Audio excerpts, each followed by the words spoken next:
नमस्कार मित्रांनो, स्वागत आहे तुम्हा सर्वांचं परत एकदा स्टडी विथ गुरु या आपल्या शैक्षणिक यूट्यूब चॅनलवर।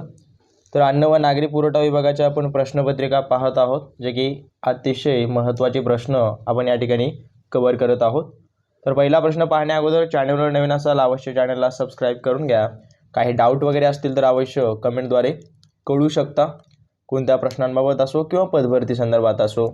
व्हिडिओ सुरू करण्या अगोदर नवीन असाल सबस्क्राईब करून घ्या। मागची 3 प्रश्नपत्रिका आणि प्रीवियस इयरची क्वेश्चन पेपर पाहिला नसेल पाहून घ्या।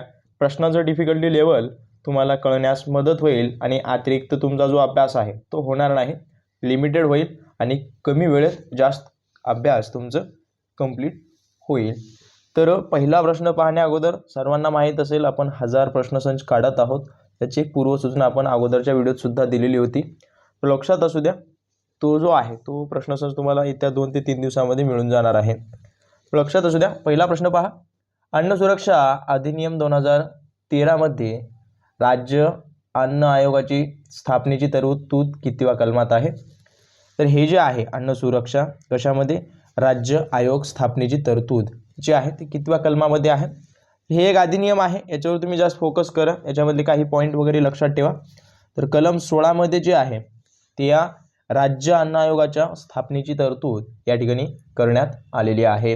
त्यानंतर जिल्हा ग्राहक संरक्षण परिषदेचे अध्यक्ष कोण बनू शकतात? तर मित्रांनो, जिल्हा ग्राहक संरक्षण परिषदेचे जे अध्यक्ष आहेत ते कोण बनू शकतात? तर लक्षात असू द्या, जिल्हाधिकारी जे असतात ते जिल्हा ग्राहक संरक्षण संस्था किंवा परिषद याचे अध्यक्ष ते बनू शकतात। आपण पाहिलं होतं जिल्हा ग्राहक संरक्षण, त्यासोबत राज्य ग्राहक संरक्षण। मागच्या टाइमला राज्य ग्राहक संरक्षणवर एक प्रश्न मी घेतला होता, ज्या विद्यार्थ्यांनी पाहिला असेल पाहून घ्या। हा विभाग आहे पुरवठा अन्न पुरवठा विभागातलं एक तक्रार नोंदणीचं केंद्र म्हणू शकता किंवा काही अडचणी वगैरे निवारण करण्याचं एक ग्राहक केंद्र आहे। तर पुढचा प्रश्न, राष्ट्रीय अन्न सुरक्षा कायदा 2013 नुसार गरोदर महिला किंवा स्तनपान माता यांना किती मातृत्व लाभाकरिता किंवा त्यांना लाभ किती रुपयापर्यंत दिला जातो? कशामुळे? अन्न सुरक्षा कायद्याअंतर्गत। तर लक्षात असू द्या, त्यांना जो आहे तो या ठिकाणी 6000 रुपयापर्यंतचा लाभ किंवा एक अनुदान या ठिकाणी त्या मातांना दिलं जातं असं आपणास सांगता येईल किंवा या कायद्यानुसार अशी तरतूद करण्यात आलेली आहे। त्यानंतर खालीलपैकी कोणत्या नदीच्या खोऱ्यास संतांची भूमी म्हणून ओळखलं जातं? तर मित्रांनो, गोदावरी नदी जी आहे ती या गोदावरी नदीच्या खोऱ्याला या ठिकाणी संतांची भूमी म्हणून ओळखलं जातं। आणि ही नदी कुठे उगम पावते? तर नाशिकमध्ये त्र्यंबकेश्वर नावाचं एक ठिकाण आहे, त्या ठिकाणी ही नदी जी आहे ती उगम पावत असते। तर नोट डाऊन करून घ्या, यावर सुद्धा प्रश्न येऊ शकतो। आणि ही महाराष्ट्रातली सर्वात लांब नदी पहिल्या क्रमांकाची आहे आणि भारतामध्ये दुसऱ्या क्रमांकाची आहे।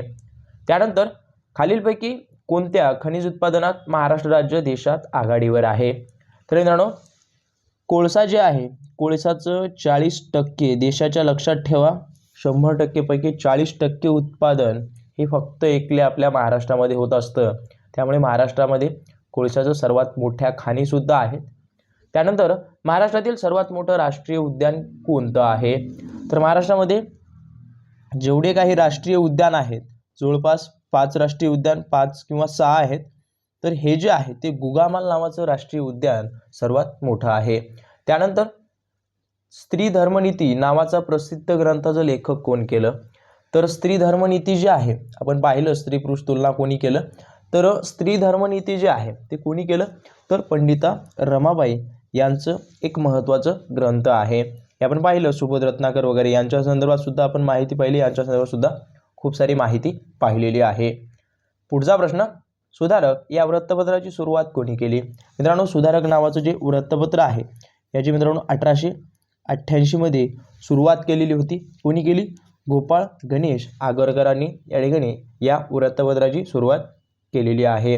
त्यासोबत केसरीचे हे संपादक सुद्धा होते, परंतु गोपाळ गणेश आगरकर आणि लोकमान्य टिळक यांच्यामध्ये विचारांचं मतभेद झालं, त्यामुळे त्यांनी पद ते सोडून टाकलं। पुढे पहा, नोबेल पारितोषिक मिळविणाऱ्या गीतांजली या पुस्तकाचे लेखक कोण आहेत? तर गीतांजलीमधून राष्ट्रगीत आपलं जे जनगण मन आहे ते घेण्यात आलेलं आहे। आणि या गीतांजलीला 1913 मध्ये हा जो आहे तो नोबेल पारितोषिक मिळालेला होता। याचे जे लेखक आहेत रवींद्रनाथ टागोर हे आहेत, हे आपण पाहिलेलं होतं, मी अगोदर सांगितलेलं होतं, परंतु गीतांजलीचं आपण रेफरन्स अगोदर कधी आलेलं नव्हतं. राष्ट्रपतींना बडतर्फ करण्याचा अधिकार कोणाला असतो? तर राष्ट्रपतीला जो बडतर्फ करण्याचा अधिकार आहे तो कोणाला असतो? संसदेला असतो. संसद कशाची बनलेली असते?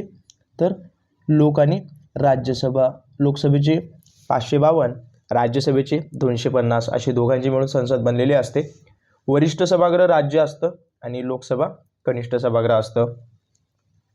त्यानंतर नौटंकी हे पारंपरिक लोकनृत्य कोणत्या राज्यात प्रचलित आहे? तर मित्रांनो, नौटंकी हे जे पारंपरिक लोकनृत्य आहे कोणत्या राज्याचं आहे? तर लक्षात असू द्या, हे जे आहे ते उत्तर प्रदेश असणारं एक महत्त्वाचं नृत्य आहे. प्रत्येक राज्याचं लोकनृत्य, सण ह्याच्यावर तुम्ही जास्तीत जास्त फोकस करा. त्या ठिकाणी बोलली जाणारी भाषा, त्या ठिकाणी असणारी जमात, यावर तुम्ही जास्तीत जास्त फोकस करा. अगोदरचं पॅटर्न कसं होतं? राजधान्या वगैरे होतं, परंतु आता लोकनृत्य, लोककला, सण उत्सव साजरे, विशेषत्व हे राज्यावर अवलंबून आहे. त्यानंतर गोविंदाग्रज या टोपणनावाने कोणाला ओळखलं जातं? तर राम गणेश गडकरी हे जे आहेत त्यांना या गोविंदाग्रज या टोपणनावाने ओळखलं जातं. त्यांचं नाव वगैरे असं आहे. तर प्र के अत्रे यांचं जे आहे ते आपण पाहिलेलं होतं. केशव कुमार या नावाने त्यांना ओळखलं जातं. आणि मित्रांनो, व्हिडिओ आवडत असेल नक्की लाईक करत चला, कारण का तुमचा एक लाईक आम्हाला खूप मोटिवेशन म्हणा किंवा एक चांगली ऊर्जा देत असतो. आणि तुमच्यासाठी आम्ही अशाच पद्धतीचे अगदी मोफत प्रकारचे प्रश्नसंच तुमच्यापर्यंत पोहोचवण्याचा प्रयत्न करतो.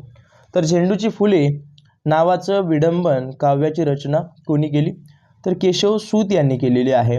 तर केशव सूत कोण आहेत? तर कृष्णाजी केशव दामले यांना जे आहे ते मित्रांनो या ठिकाणी केशव सूत या नावानं ओळखलं जातं. केशव कुमार आत्ताच आपण पाहिलं, प्र के अत्रे, गोविंदाग्रज गडकरी, आणि राहिला प्रश्न कुसुमाग्रज. कुसुमाग्रज कोण आहेत? विवा शिरवाडकर. आणि या शिरवाडकरांसंदर्भात एक महत्त्वाचं सांगतो, यांचा जन्मदिवस 27 फेब्रुवारीला आहे. आणि या ठिकाणी राजभाषा दिन, लक्षात असू द्या, राजभाषा दिन, मराठी राजभाषा दिन म्हणून सर्वत्र महाराष्ट्रामध्येच फक्त साजरा केला जातो. लक्षात असू द्या, महत्त्वाचे आहेत ते. त्यानंतर सत्यमेव जयते हे बोधवाक्य कोणत्या प्राचीन भारतीय ग्रंथातून घेण्यात आलेलं आहे? तर हे जे आहे ते सत्यमेव जयते नावाचं बोधवाक्य जे आहे ते मुंडकोपनिषदमधून घेण्यात आलेलं आहे. हे आपल्या राष्ट्रचिन्हाच्या खाली आहे. त्यानंतर भारतीय राज्यघटनेत कोणत्या कलमात समान नागरी कायद्याची तरतूद आहे?